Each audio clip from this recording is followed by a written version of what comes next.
allaha u naxariistay maxamed muuse cabdi ayaa kooxa arxalaabayaal ah ku toogteen goobtiisa ganacsi xilli uu dhismo ka waday sida uu tv-ga universal u sheegay cabdi nuur oo ay shaqo wadaag ahaayeen islamarkaana isaga nafsad ahaantiisa ka badbaaday dilka qaarajinta ah.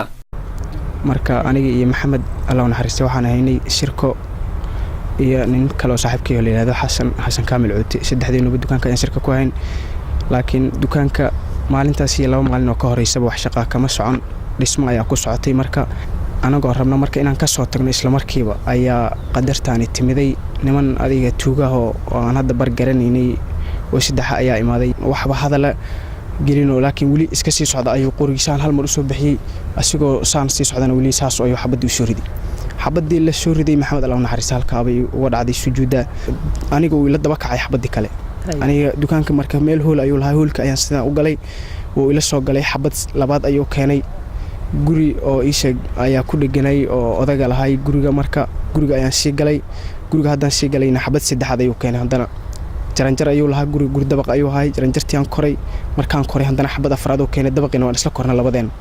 dabaqi markaan isla kornay gurigina soo xirmay muraayad meesha ku til ayaan aniga jabiyay muraayada ayaan iska tuuray.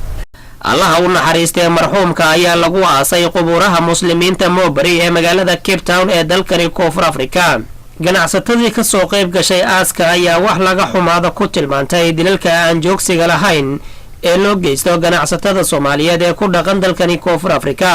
iyagoona Allah uga baryay marxuumka in jannatul firdaws uu ka waraabiyo. inna lillahi wa inna ilayhi raaji'uun. walaalkay maxamed muuse cabdi allah u naxariista anigoo ah maxamed xayfi cabdille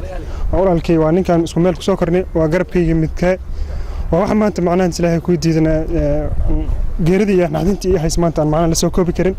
sabir iimaan allah naga siiyo. bismillahir rahmaanir rahiim insha Allah waxaan ilaahay u rajaynaynaa eheladii iyo aqribadii meel kastoo ay joogaan macnaha dadkii Soomaaliya meel walba walaalkeen maxamed muuse intii uu ka geeriyooday aabaha noqoto hooyaha noqoto ehel aqribo inuu ilaahay iimaan iyo sabir ka siiyo asagana jannadii firdaws ilaahay uu ka waraabiyo. maxamed muuse adeer baa allah u naxariisto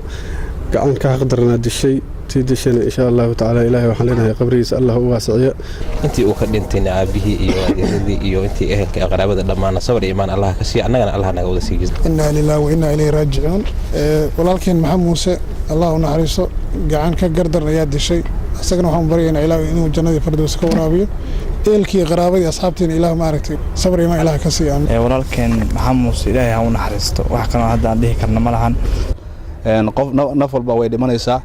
walaalkeen maxamed muuse cabdi ilaahay ha u naxariisto wuxuu ku dhintay gacan ka xaq daran waxaan dhihi karnaa waa shahiid waxaan dhahaynaa dhammaanteen sabir iimaan allah naga siiyo. inna lillahi wa inna ilayhi raaji'uun. ilaahay subxaanahu wa ta'ala walaalkeen maxamed muuse cabdi allah u naxariistaan leenahay jannatul firdawsna allah ugu bishaareeyo. boqolaal dhalinyaro Soomaali ah ayaa si macna darro ah loogu dilay dalkani Koonfur Afrika mana jirto cid wax ka qabata dilalka loo geysto ganacsatada Soomaaliyeed. xasan kaafi maxamed shire telefishinka caalamiga Universal qubuuraha muslimiinta dalka Koonfur Afrika Cape Town.